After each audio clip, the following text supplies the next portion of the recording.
My name is Nick Brand. I'm the Director of Corporate Programs at the Chicago Council on Global Affairs, and thank you all for joining us this evening. I'd like to take this opportunity to welcome George Friedman to the Chicago Council. I believe it's his first time here, so thank you so much for being with us. No place is really pacific for very long. I mean, neither the United States, we have constant wars, okay? Europe will, I suspect, not return to the 31 years, but it will return to humanity.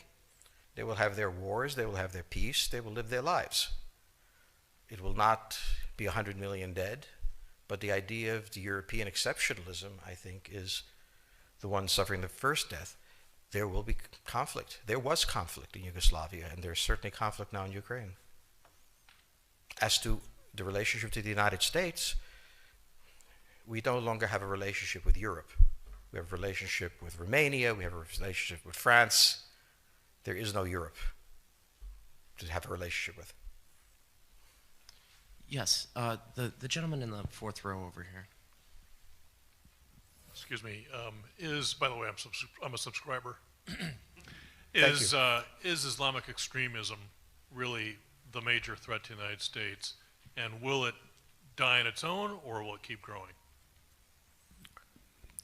It is a problem to the United States. It is not an existential threat. It has to be dealt with, but it has to be dealt with proportionately. We have other foreign policy interests.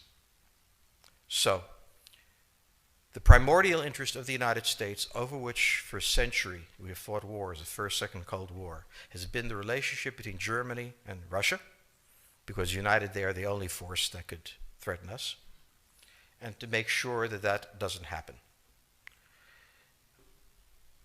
If you're a Ukrainian, is essentially reach out to the only country that will help you, which is the United States. Last week, 10 days ago, General Hodges, Commander U.S. Army Europe, visited Ukraine.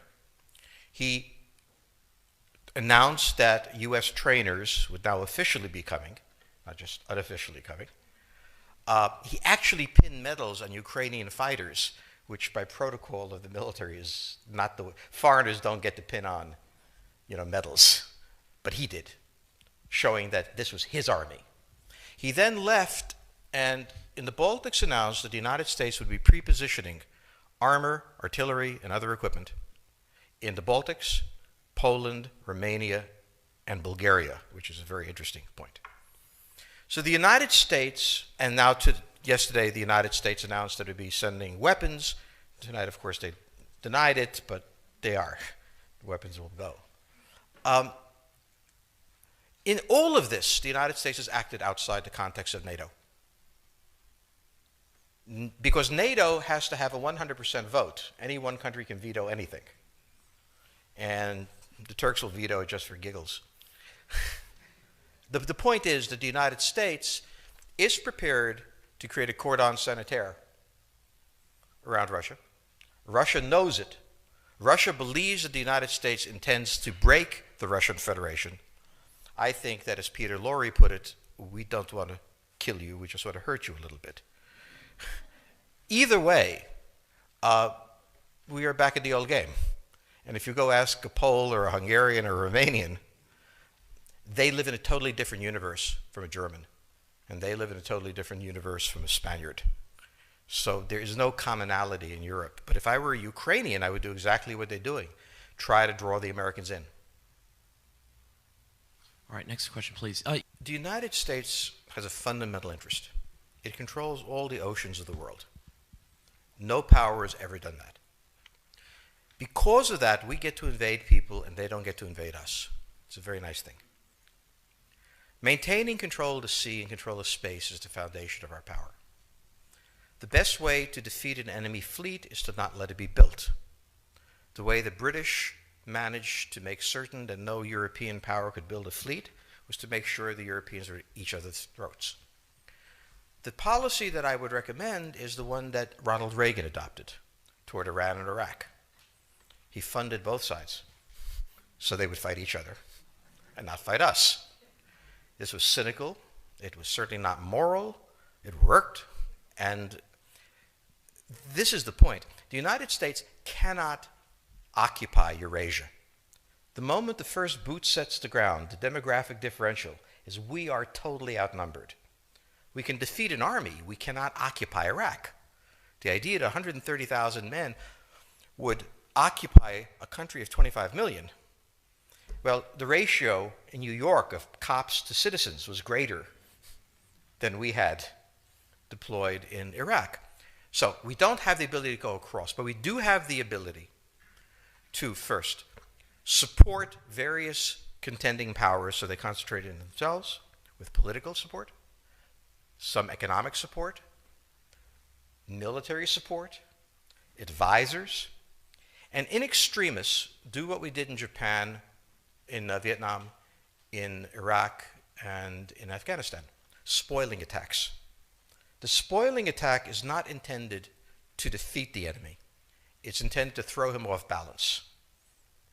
What we did in each of these wars, in Afghanistan, for example, is we threw Al-Qaeda off balance.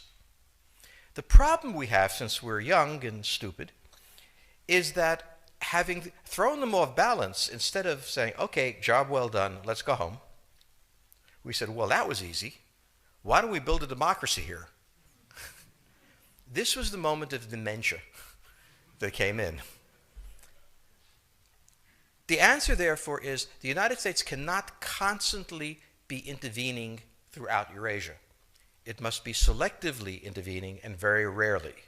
That is the extreme moment. We cannot, as the first step, send American troops. And when we send American troops, we have to clearly understand what the mission is, limit it to that, and not develop all sorts of psychotic fantasies. So hopefully we've learned that this time.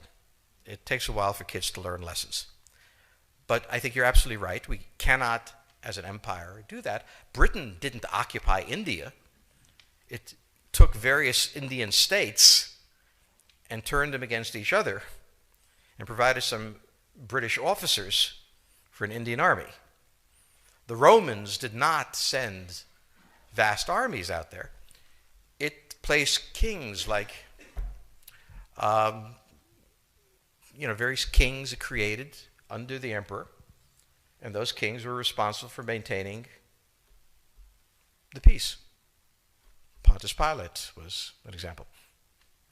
So empires that are directly governed by the empire, like the Nazi Empire, fail. No one has that much power. You have to have a level of cleverness. However, our problem is not yet that. It is actually admitting that we have an empire. So we haven't even gotten to that point where we don't think we can kind of go home and it'll be over and done. And so we're not even ready for chapter 3 of the book. The question on the table for the Russians is, will they retain a buffer zone that's at least neutral? Or will the West penetrate so far in the Ukraine that they're 70 miles away from Stalingrad and 300 miles away from Moscow? For Russia, the status of Ukraine is an existential threat. And the Russians cannot let go. For the United States, in the event that Russia holds onto the Ukraine, where will it stop? Therefore, it's not an accident that General Hodges, who's been appointed to be blamed for all of this, is talking about prepositioning troops in Romania, Bulgaria, Poland, and the Baltics. This is the intermarium, from the Black Sea to the Baltic, that Pilsudski dreamt of. This is the solution for the United States.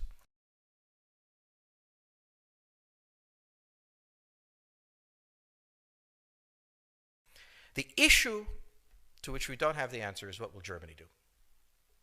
So the real wild card in Europe is that as the United States builds this cordon sanitaire, not in Ukraine, but to the west, and the Russians try to figure out how to leverage the Ukrainians out, we don't know the German position. Germany is in a very peculiar position. Its former Chancellor, Gerhard Schroeder, is on the board of Gazprom. They have a very complex relationship to the Russians. The Germans themselves don't know what to do. They must export. The Russians can't take up the export. On the other hand, if they lose the free trade zone, they need to build something different. For the United States, the primordial fear is Russian capital, Russian technology, German technology and German capital, Russian natural resources, Russian manpower, as the only combination that has for centuries scared the hell out of the United States. So how does this play out? Well, the U.S. has already put its cards on the table. It is the line from the Baltics to the Black Sea.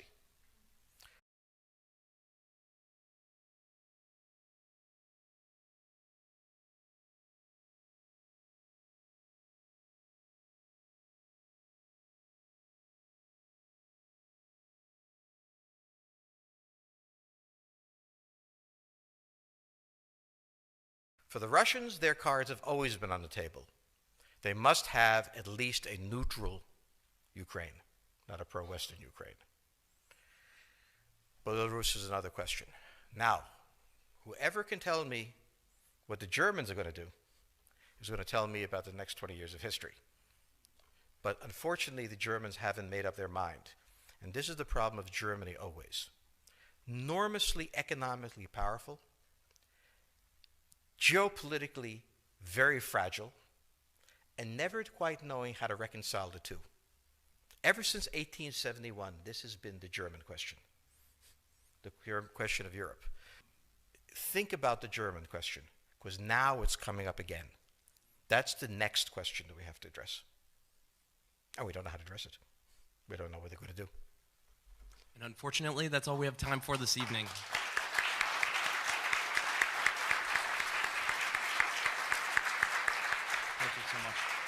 Thank you so much, George Friedman. He'll be signing copies of his book in the rear of the room. Thank you as well to the Chicago Club for co-sponsoring this evening. Good night.